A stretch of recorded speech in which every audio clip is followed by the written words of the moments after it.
행복한 교회 2020년 5월 31일 주일 예배 사도행전 2장 1절에서 4절까지 말씀으로 성령의 역사, 변화라는 제목으로 선우중 목사님께서 말씀을 전하십니다. 사도행전 2장 1절에서 4절.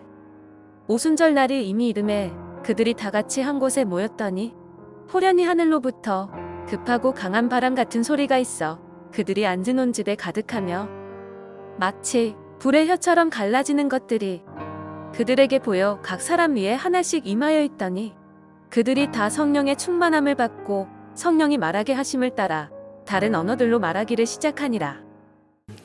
아이들이 노는 것을 보면 이 더운 날에도 가만히 앉아서 놀지는 않습니다. 꼭 뛰어다니면서 땀을 흘립니다. 더운 한여름에 아이들이 뛰어노는 모습을 보면서 한 어른이 물었습니다. 얘야, 너는 더운데 왜 그렇게 뛰어다니면서 노니? 그러자 아이가 대답하기를 제가 자꾸 도망가서 잡으려고 쫓아가는 거예요 하는 겁니다. 그래서 도망가는 아이에게 물었습니다. 얘, 너는 더운데 왜 자꾸 도망가니? 그러자 아이가 제가 자꾸 쫓아오니까 도망가는 거예요 하더랍니다. 도망가기 때문에 쫓아가는 것일까요? 아니면 쫓아가기 때문에 도망가는 것일까요? 어려운 문제입니다. 그런가 하면 닭이 먼저인가 계란이 먼저인가 하는 것도 문제입니다. 닭이 먼저인 것 같습니다. 닭이 있어야 계란이 있기 때문입니다. 그런데 계란이 있으려면 닭이 있어야 합니다. 닭이 없으면 계란도 없고 계란이 없으면 닭도 없습니다. 이것을 어떻게 설명하기가 어렵습니다. 논리학에서는 이런 문제를 순환적 관계 혹은 순환적 구조라고 말합니다. 쫓아가기 때문에 뛰는 것인지 뛰기 때문에 쫓아가는 것인지 둥근 원처럼 순환적인 관계로 맞물리는 겁니다. 성공하는 인생은 이 순환적 관계가 선순환적 관계를 가지고 사는 사람들이라고 합니다. 열심히 공부해서 성적이 오르고 성적이 오르니 신이 나서 더 열심히 공부하고 그러다 보니 깨우쳐지고 성적도 오르게 됩니다. 이런 것이 선순환의 구조입니다. 그런데 반면에 일을 열심히 잘 안 해서 사업이 잘 안 됩니다. 속이 상합니다. 그래서 술을 마십니다. 그러니까 그 다음날 늦게 일어납니다. 장사가 더 안 됩니다. 그래서 술을 더 많이 마십니다. 다음날 더 늦게 일어납니다. 장사가 더 잘 안 됩니다. 더 스트레스 받아서 더 술을 많이 마십니다. 그렇게 반복하다가 세상 떠나는 겁니다. 이게 악순환입니다. 어느 것이 먼저입니까? 성도 여러분, 우리 인생이 선순환의 구조를 가질 수 있기를 바랍니다. 악순환의 고리를 복음 안에서 끊어야 합니다. 특별히 우리는 영적인 선순환의 구조를 가져야 합니다. 우리가 주님 안에서 영적으로 성숙하기 위해서는 기도해야 합니다. 그리고 기도하면 성숙해집니다. 성숙해지면 말씀이 보고 싶어집니다. 말씀을 보면 기도하고 싶어집니다. 그렇게 말씀과 기도에 집중하면 우리는 또다시 성숙해집니다. 우리는 영적인 선순환 구조를 이루어야 합니다. 그리고 이 영적 선순환의 중요한 것이 바로 성령 충만입니다. 이 영적 선순환의 시작이면서 완성시키는 것이 성령 충만입니다. 그래서 오늘 성령 강림절을 맞아서 성령의 임재와 성령 충만에 대해 생각해 보려고 합니다. 오늘 본문은 성령께서 이 땅에 최초로 임하신 우주적 성령 강림의 사건입니다. 사실은 다 읽지 못했지만 본문 1절부터 41절까지 전체의 본문이 오늘의 이야기입니다. 아니 사도행전 1장과 2장을 잘 보아야 성령이 어떤 분인지, 어떻게 임재하고 어떻게 오시는지, 그리고 오시면 어떤 일이 일어나는지를 잘 나타내고 설명하고 있습니다. 먼저 우리가 생각해 보아야 할 것은 성령께서 어떤 상황 속에서 임재하시는가입니다. 이것은 사도행전 1장을 보면 잘 알 수 있습니다. 특별히 1장 12절 이하에 성령께서 어떤 상황 속에 임하시는지를 보여줍니다. 사도행전 1장 12절입니다. 제자들이 감람원이라 하는 산으로부터 예루살렘에 돌아오니 이 산은 예루살렘에서 가까워 안식일에 가기 알맞은 길이라. 그러니까 제자들이 감람원이라고 하는 산에서 예루살렘으로 돌아왔다고 말씀하고 있습니다. 짧은 구절이지만 여기에는 많은 의미를 함축하고 있습니다. 이때는 예수님께서 십자가에서 못 박혀 죽으신 지 얼마 되지 않았을 때입니다. 그런데 예수님께서 3일 만에 부활하셨고 제자들과 함께 음식을 먹고 하나님의 말씀을 전하시다가 40일 뒤에 승천하셨습니다. 그러자 그 당시 팔레스타인 지방에는 예수님이 다시 살아나셨다는 소문이 광범위하게 퍼져나갔습니다. 예수님을 보았다는 사람도 있고 음식을 같이 먹는 사람도 있었습니다. 그래서 전전긍긍하던 로마 군인들과 유대인들의 병정들이 예수 믿는 사람들을 죽이려고 혈안이 되었습니다. 예수를 증거하는 사람들을 마구 체포하던 때입니다. 이런 상황 속에서 예수님의 제자들은 겨우 빠져나왔고 예루살렘 근교에 있는 감람산에 모였습니다. 그리고 예수님이 승천하는 것을 보았지요. 그런데 예수님께서 승천하시면서 제자들에게 뭐라고 말씀하셨습니까? 사도행전 1장 4절입니다. 사도와 함께 모이사 그들에게 분부하여 이르시되 예루살렘을 떠나지 말고 내게서 들은 바 아버지께서 약속하신 것을 기다리라. 그러니까 너희는 예루살렘을 떠나지 마라. 청천벽력 같은 말씀을 합니다. 그러니까 이제 막 사지에서 빠져나왔는데 예수님은 다시 예루살렘으로 돌아가라고 말씀하시는 겁니다. 하지만 제자들은 그 주님의 말씀에 순종합니다. 그래서 감람원이라는 산으로부터 예루살렘으로 돌아옵니다. 중세 유럽의 수도원에서 제자를 삼기 위한 시험을 했습니다. 첫 번째 관문은 배추 심기였습니다. 수도원장이 배추 뿌리를 하늘을 향해 심으라고 지시를 한 겁니다. 제자가 되고 싶어 찾아온 두 청년이 밭으로 갔습니다. 그런데 한 청년은 수도원장의 말대로 배추 뿌리가 하늘을 향하도록 심었고 또 다른 한 청년은 수도원장의 말씀과 반대로 배추 뿌리가 땅을 향하도록 심었습니다. 수도원장은 배추를 심어 놓은 모습을 살펴보고는 두 번째 청년을 불러서 말했습니다. 청년처럼 똑똑한 사람은 혼자서 사십시오. 당신은 선생으로서의 자격은 있을지 모르지만 제자로서의 자격은 없습니다. 순종은 제자가 되기 위한 첫 번째 조건입니다. 그리고 성령의 임재를 위한 첫 번째 조건입니다. 성도 여러분, 성령은 주님의 말씀에 순종하는 사람에게 임하십니다. 불리함이 있어도 고통이 있어도 귀찮음이 있어도 그 말씀에 의지하여서 주님의 명령을 붙들고 사는 사람에게 성령의 역사가 일어난다는 것을 기억해야 합니다. 그러므로 우리는 말씀의 순종으로 선순환 고리를 시작하면서 성령 충만으로 나아가야 합니다. 그리고 두 번째로 사도행전 1장 14절을 같이 한번 읽어보겠습니다. 사도행전 1장 14절 같이 읽어보겠습니다. 시작. 여자들과 예수의 어머니 마리아와 예수의 아우들과 더불어 마음을 같이하여 오로지 기도에 힘쓰더라. 아멘. 사도행전 1장과 1장 13절과 14절은 이 마가의 다락방에 모인 사람들의 이름이 나와 있습니다. 여기에는 남자도 있고 여자도 있습니다. 노인도 있고 젊은이도 있습니다. 어부도 있고 세리도 있고 가정주부도 있습니다. 다양한 부류의 사람들이 120명이나 모였습니다. 그런데 이 120명의 사람들이 온전히 마음을 하나로 했다는 겁니다. 여기서 마음을 같이하여 라고 번역된 단어는 호모디마돈이라고 하는데 누가가 이 사도행전에만 10번이나 애용을 한 단어로서 마음과 정신을 하나로 모은다는 의미입니다.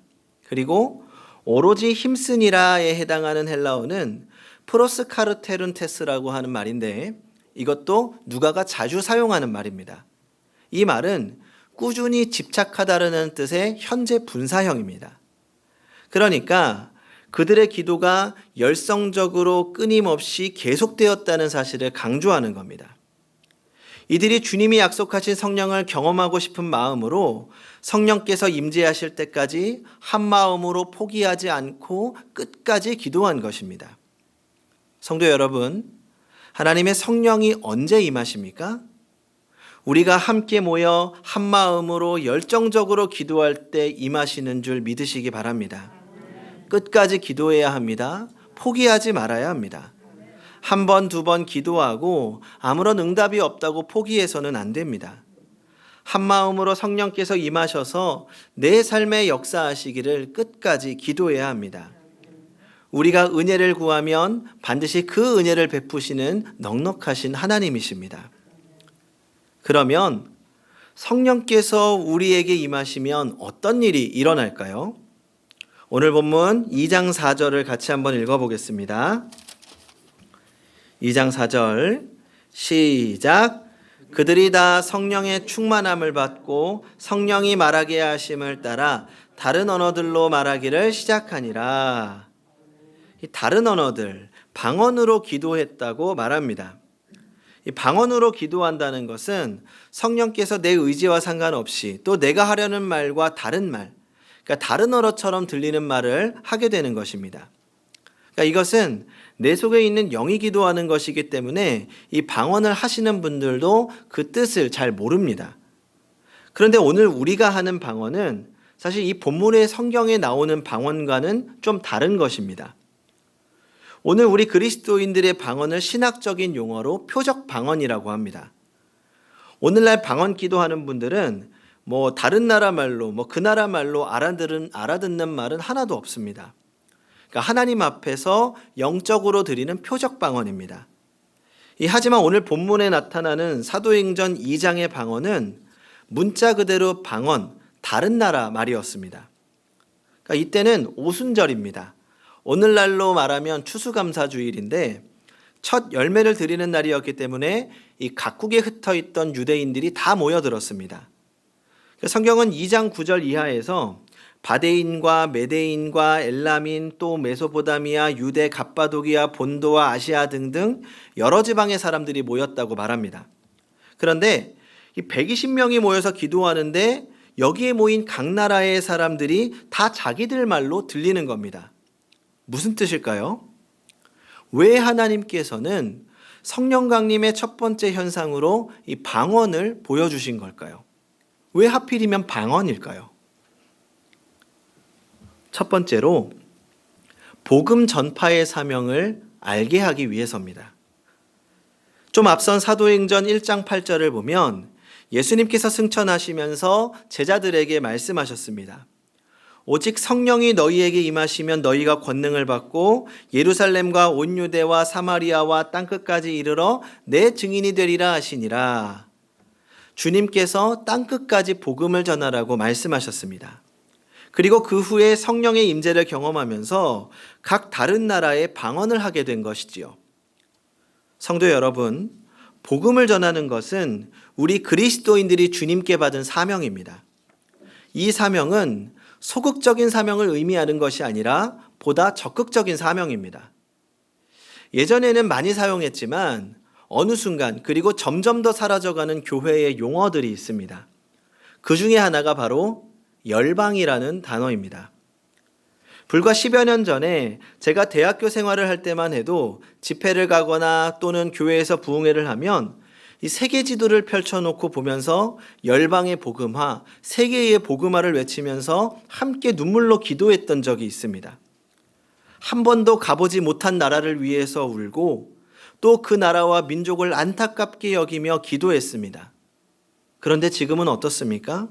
그저 내 신앙과 내 가정과 내 교회를 지키는 것에만 급급한 상황이 되어버린 것은 아닌가 싶습니다. 그러다 보니 우리의 신앙이 점점 더 소극적으로 변해갑니다.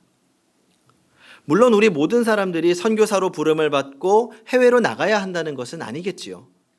그러나 하나님께서는 우리 그리스도인들의 마음이 자기를 넘어서 이웃에게 향하기를 원하십니다.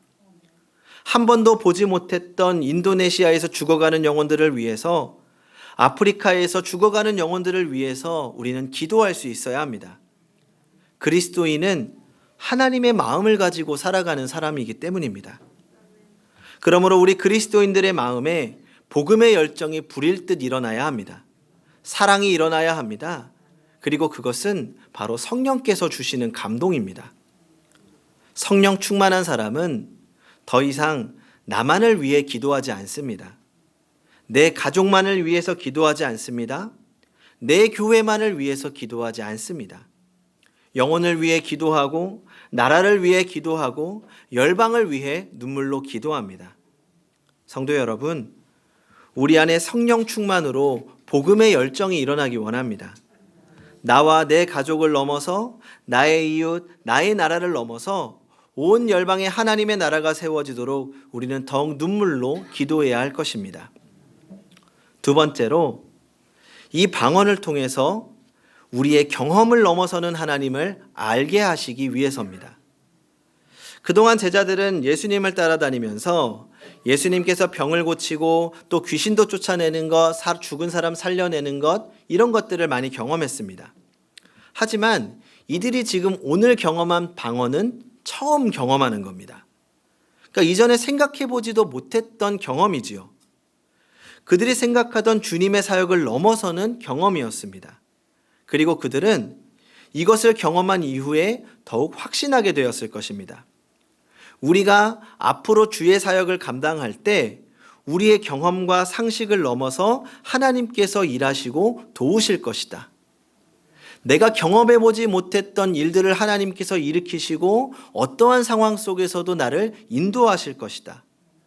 방언은 그들에게 하나님의 초월적인 일하심을 경험하게 하고 확신하게 하고 신뢰하는 방법이었던 겁니다.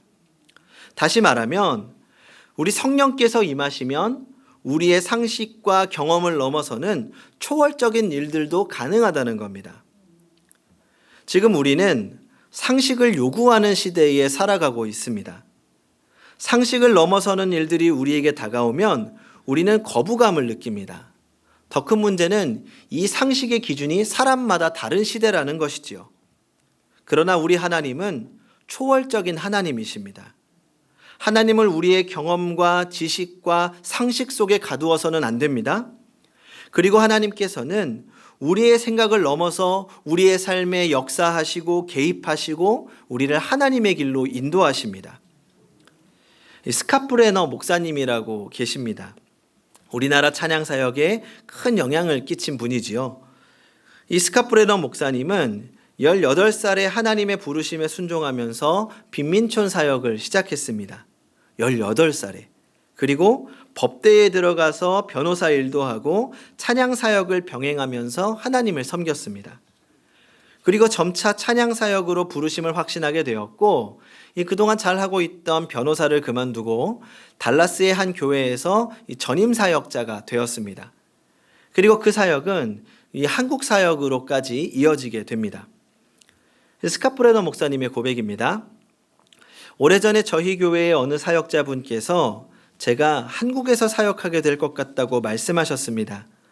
그들은 신실한 분들이셨고 그래서 그분들이 아무 의미 없이 혹은 나쁜 의도로 그런 말씀을 하신 것은 아니라는 생각이 들었습니다. 성령께서 그렇게 말씀하신 것이라고 생각했죠. 하지만 그때는 확신이 없었습니다. 이 목사님은 한국 사역에 대해서 관심을 갖고 점점 많은 기도를 해가면서 놀라운 체험을 하기도 했습니다. 그러니까 그가 전혀 알지 못했던 이 한국어 방언을 하기 시작한 겁니다. 스카프레너 목사님의 고백입니다. 어느 한국 사역자분과 함께 방에서 단둘이 기도할 때였습니다. 기도 중 그가 나에게 손을 얹었는데 제가 우리나라 말이 아닌 다른 나라 말로 기도하고 있다는 것을 느꼈습니다. 기도가 끝났을 때도 저는 그것이 한국말이라는 것을 전혀 몰랐습니다.